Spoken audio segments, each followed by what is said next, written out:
El judío revolucionario,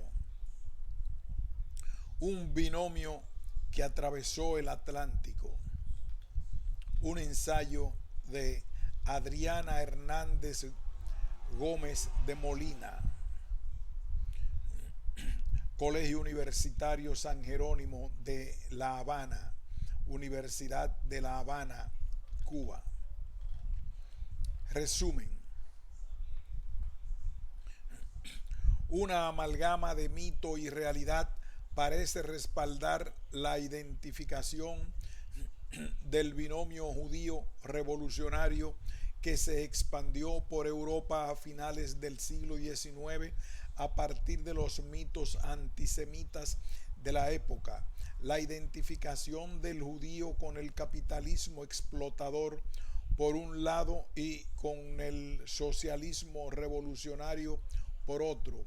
además de culparlos de ser los fraguadores de una conspiración a escala mundial. El presente trabajo es un intento primario de acercarnos a las causas que llevaron al sector judío, o al menos a una parte considerable de él, a vincularse con los movimientos revolucionarios europeos de finales del siglo XIX y principios del siglo XX, a ensayar sobre el papel de los judíos como principales teóricos del socialismo y analizar cómo la identificación del binomio judío revolucionario influyó también en la comunidad judía cubana, la cual se encontraba en pleno proceso de formación en la primera mitad del siglo XX. Los judíos y las revoluciones.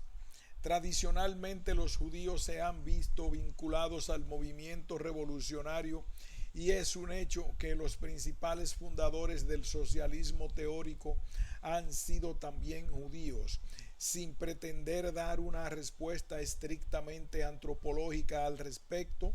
nos permitimos ensayar que ello obedece a determinadas razones muy relacionadas con la propia idiosincrasia del pueblo hebreo y a su inserción como grupo social en los diferentes contextos históricos.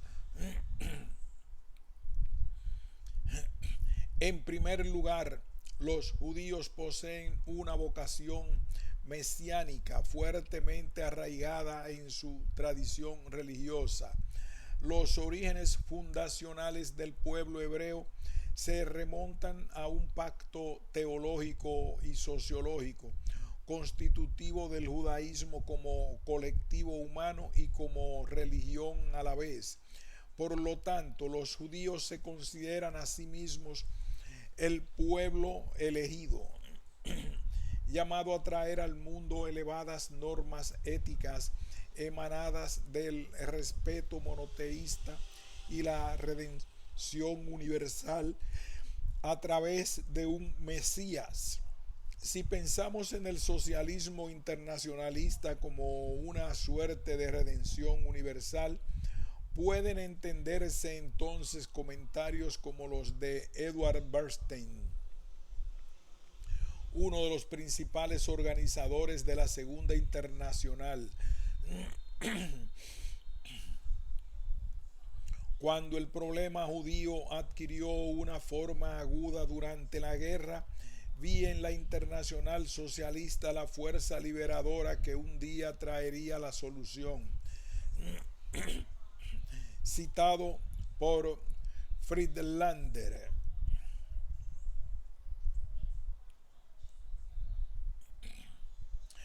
O el de un diario judío francés de 1920, el hecho de que tantos judíos sean bolcheviques y que el ideal del bolchevismo está en muchos puntos de acuerdo con el más sublime ideal del judaísmo, tiene una gran significación que deberá examinar cuidadosamente todo judío reflexivo. Por otra parte, los judíos ostentaban en la Europa de finales del siglo XIX, en momentos en que primaba la exacerbación de los nacionalismos, un sentimiento nacionalista menos arraigado que sus coterráneos, que lo que con frecuencia los condujo a una proyección universalista. Así, el rabino J. L. Magnes dijo: cuando el judío dedica su pensamiento y toda su alma a la causa de los obreros, de los trabajadores y de los desposeídos y desheredados de este mundo, es tal su cualidad fundamental que va hasta la raíz de las cosas. En Alemania llega a ser un Marx, un Lasalle o un Edward Bernstein. En Austria, un Viktor Adler o un Trotsky. En Rusia, citado por Ponsin. Igualmente, Lenin celebra sus rasgos grandiosos y universales de la cultura judía. Otro elemento digno de señalar es el papel de la educación rabínica sobre la base del Talmud, que generalmente recibe todo judío desde la más temprana edad, ya sea en las yeshivot, academias rabínicas, sobre todo en Europa del Este, o en el seno familiar, la cual contribuye a desarrollar notablemente el pensamiento especulativo. Así encontramos que a menudo los judíos son individuos de altos vuelos teóricos. El principal ideólogo del socialismo, Carlos Marx, nació judío y fue bautizado a los 6 años por su padre Hirschel, quien era hijo, yerno y hermano de rabinos. Hirschel, descendiente de sabios talmúdicos, cambió su nombre por Heinrich y se hizo protestante cuando un edicto prusiano de 1817 prohibió a los judíos ejercer la abogacía en virtud de la reacción antisemita por los efectos de la emancipación importada desde Francia por Napoleón. Asimismo, acerca de Trotsky, Lenin decía: es el hombre más teórico del Politburó. Me hace pensar. Del mismo modo, un elemento de gran peso en la identificación del sector judío con el movimiento revolucionario en el siglo XIX lo constituyó su resentimiento lógico hacia una sociedad que no los acepta en el plano de la igualdad. El antisemitismo, que se perfiló como tendencia finisecular en casi todos los países europeos, se debió a la fuerte reacción de la sociedad ante el ascenso económico y social de los judíos en virtud del proceso de nada más que la revolución. Sería la panacea para todos los males, el antisemitismo incluido. Lo anterior se hizo más evidente en Europa del Este, mientras que en Occidente se vivían las transformaciones sociales derivadas del proceso de asimilación hasta bien entrado el siglo XIX. En la Rusia de los zares, los judíos estaban circunscritos a vivir en zonas de residencias o sheld, víctimas de los pogromos, embestidas populares y en difíciles condiciones económicas que con frecuencia los llevaron a buscar nuevos horizontes o en muchos casos arrojarse en los brazos de la revolución. Ellos fueron el núcleo de la socialdemocracia europea a finales del siglo XIX y dentro de ella el grueso de los socialistas revolucionarios. No es casualidad que desde 1897, año en que Theodor Herzl creara la primera agrupación judía mundial, ya existía la Unión General Obrera Judía de Rusia y Polonia, Bund judío, que fuera el embrión fundacional del Partido Obrero Socialista Demócrata Ruso de 1898, donde poco a poco aumentó la primacía la idea del internacionalismo revolucionario que por sobre el factor nacional judío. Pero por otro, no solo los progromos y el pauperismo lograron impulsar a los judíos del oriente europeo hacia la revolución, sino también las severas medidas gubernamentales que solían acompañarlos. Un buen ejemplo fue la ley del numerus clausus, número cerrado, para acceder a estudios superiores en Rusia, que terminó literalmente condenando a la juventud judía a militar en el bando de la revolución. Fue el alto componente judío dentro del movimiento revolucionario en ascenso, así como el asesinato del zar Alejandro II en 1881, lo que hizo que muy pronto los judíos fueran vistos como la etnia subversiva por excelencia, acusados de genocidio, conspiración y anarquía. Dos salidas fundamentales se presentaban ante el judaísmo oriental: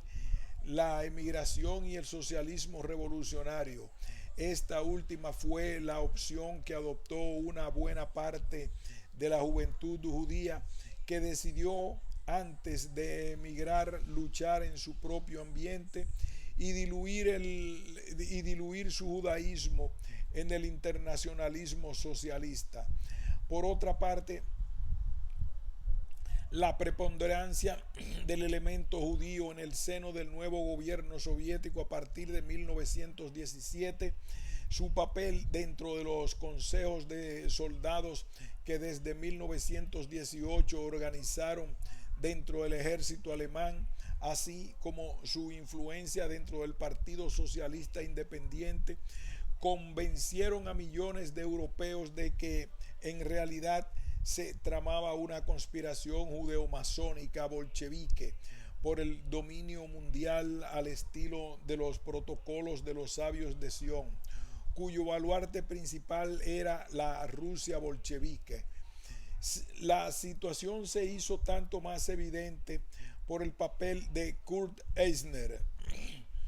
que para muchos era el símbolo del judío revolucionario en la proclamación de la República Baviera en 1919, y porque en ese mismo año se estableció en Hungría la República de los Consejos y Bela Kun instauró un régimen comunista en el que las 2/3 partes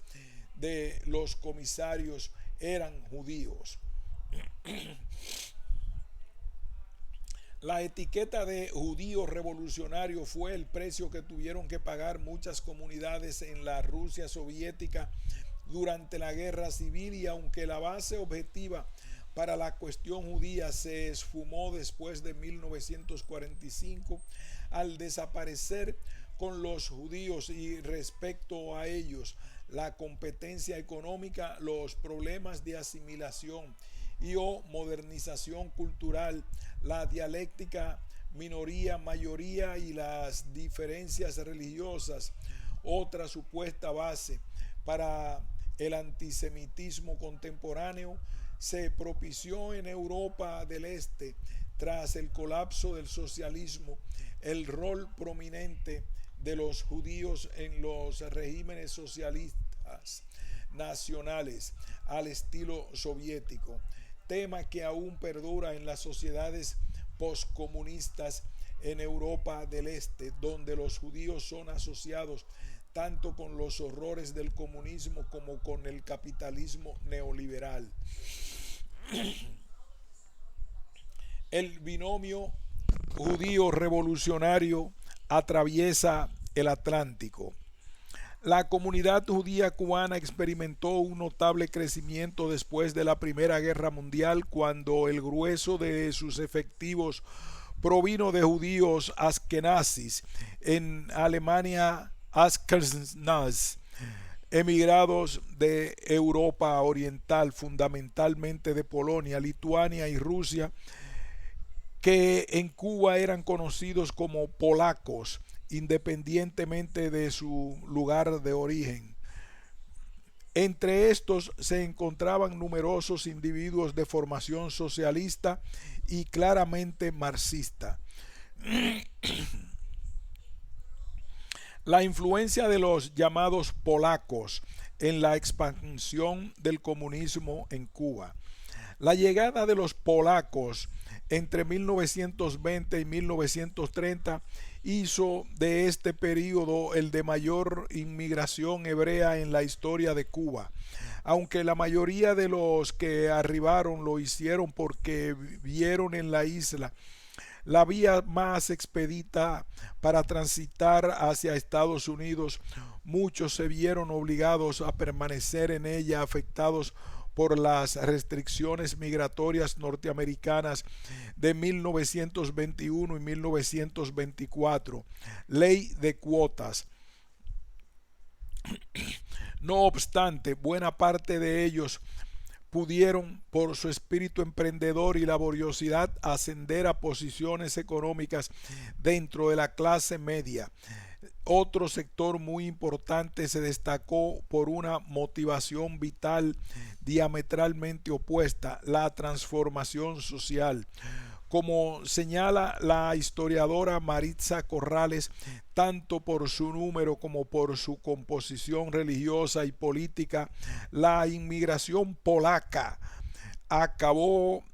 otorgando los rasgos distintivos de la comunidad judía cubana en la primera mitad del siglo XX, a partir del contrapunteo entre sus dos tendencias ideológicas principales, el comunismo y el sionismo. Por otra parte, la crítica situación vivida en la isla a mediados de los años 20 fue un importante caldo de cultivo para la difusión de la ideología comunista traída por varios de los recién llegados, de los cuales solo una quinta parte eran obreros calificados. El resto eran trabajadores y artesanos de bajos recursos. Estos inmigrantes resultaron el grupo más activo a nivel político y gremial, en gran medida por su formación previa a la fuerte tradición idichista que caracterizó a la izquierda bundista, socialista y luego también comunista europea. Un buen ejemplo del grado de compenetración que muy pronto existió entre los hebreos y los militantes cubanos fue la creación en La Habana Vieja de la fonda judía La Cooperativa, que muy pronto se convirtió en un punto de encuentro e intercambio entre activistas, donde los revolucionarios cubanos, por lo general sin recursos, comían gratis la comida judía, llegando incluso a tomarle gusto. No es de extrañar entonces que entre las agrupaciones comunistas reunidas en La Habana en 1924 para crear lo que sería posteriormente el Partido Comunista Cubano, figuró la sección comunista hebrea, que contaba con una veintena de militantes orgánicos, en gran medida nucleados por la acción de la pequeña colonia hebrea capitalista que atendía a los judíos recién llegados de Europa. Entre sus principales activistas se encontraban Joska Greenberg, el lituano Félix Pinchas Gurevich, Miguel Magidson, Carol Wasserman, cuyos conocimientos de español le valieron el ser nombrado traductor de la sección hebrea, y sobre todo el joven Avremi Groard-Mankowska, Fabio Groard, conocido en aquel entonces como Junger Sinjovich, joven Sinjovich, que había llegado a Cuba procedente de Polonia en la oleada migratoria de 1924. Este núcleo parlante de Yiddish y de una clara orientación marxista se fundó con el Partido Comunista en 1925, y algunos de sus miembros pasaron a formar parte de su comité central, como el mismo Groard en 1926. Allí se encargaban junto a otros de la enseñanza del marxismo. Sus activistas poseían una vasta experiencia política dada por su participación en los partidos y juventudes comunistas europeos, lo que sin duda fue el factor que contribuyó tanto a elevar desde un principio la actividad de la propia sección hebrea, como a proporcionarle el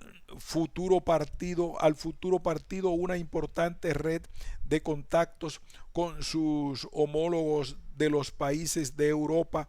incluso en la Unión Soviética.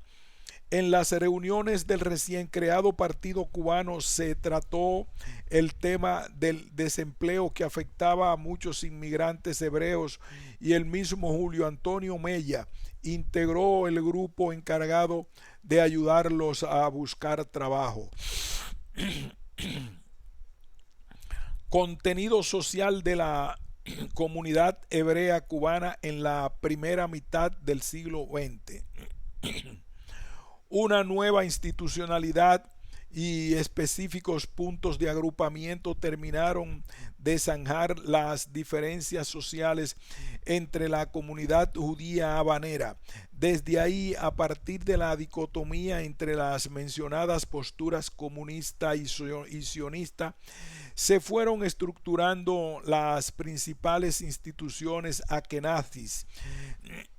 entre los años 1920 y 1940, mientras que la sección hebrea, creada a principios de 1924, nucleaba básicamente a los sectores procedentes del artesanado y del proletariado. El Centro Israelita, fundado en 1925, también al calor de la masiva entrada de judíos de Europa del Este, agrupaba a comerciantes y propietarios con un marcado interés en el ascenso social. Así, según sus líderes principales declararon en entrevista con el presidente Ramón Grau San Martín, el centro es una organización de carácter cultural y social, en menor medida religioso. Es la decana de las instituciones hebreas radicadas en Cuba, institución de carácter benéfico, recreativo y cultural, entre cuyas funciones están ofrecer enseñanza primaria a los niños hebreos nacidos en Cuba, organizar conferencias científicas, literarias y culturales dictadas por personalidades cubanas y extranjeras de reconocido prestigio sobre tópicos nacionales e internacionales o sobre grandes figuras cubanas de distintas épocas, fundar y sostener templos e instituciones de salud y caritativas, así como mantener contacto con las autoridades cubanas en los temas referidos a los problemas migratorios. Representantes de las sociedades hebreas visitan al presidente electo Dr. Ramón Grau, 1944. Particularmente los comunistas y simpatizantes con la Unión Soviética, agrupados en la sección hebrea, establecieron sus lazos de pertenencia con el Centro Cultural Obrero Hebreo, Kulturverein, fundado en 1926 y que Fabio Grovar dijo: es una organización solo de obreros que nada tenía en común con los otros hebreos sionistas y religiosos. Sus principales encuentros se realizaban fundamentalmente los sábados, con lo que se reproducía la tradición judía del Shabbat, aunque en un sentido laico. En ellos, además de las actividades artísticas y culturales, se discutía sobre la realidad política y social cubana, con lo que se brindaba una solidaridad cada vez más abierta con el movimiento obrero cubano y con sus luchas y reivindicaciones. El impacto de los comunistas venidos de Europa del Este dentro de la vida pública judía permaneció fuerte hasta los años 30. A partir de ese momento comenzó a disminuir gradualmente en la medida que muchos obreros y artesanos judíos se convirtieron en sus propios empleadores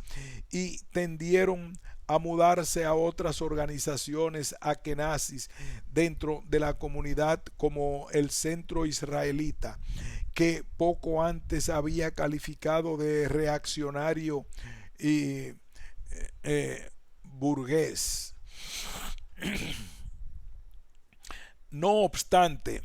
el binomio judío revolucionario cobró su precio. La variada orientación política de la presencia judía en Cuba, nucleada en organizaciones con diferentes intereses económicos, políticos y religiosos, sin lugar a dudas provocó sentimientos encontrados dentro de la propia comunidad. Esta, en momentos cruciales como los años 30, no pudo aunar sus esfuerzos de manera coordinada en áreas de, por una parte, influir estas en momentos cruciales como los años 30, no pudo aunar sus esfuerzos de manera coordinada en aras de, por una parte, influir en la aceptación de nuevos inmigrantes, ahora como refugiados, cuando los eventos europeos demandaban la reubicación de un número cada vez mayor de ellos, y por otra, enfrentar las manifestaciones antisemitas procedentes de ciertos círculos de poder cubano-españoles,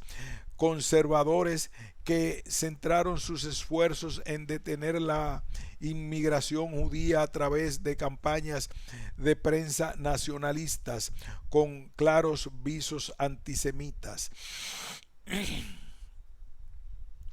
Así, los prósperos judíos americanos de la United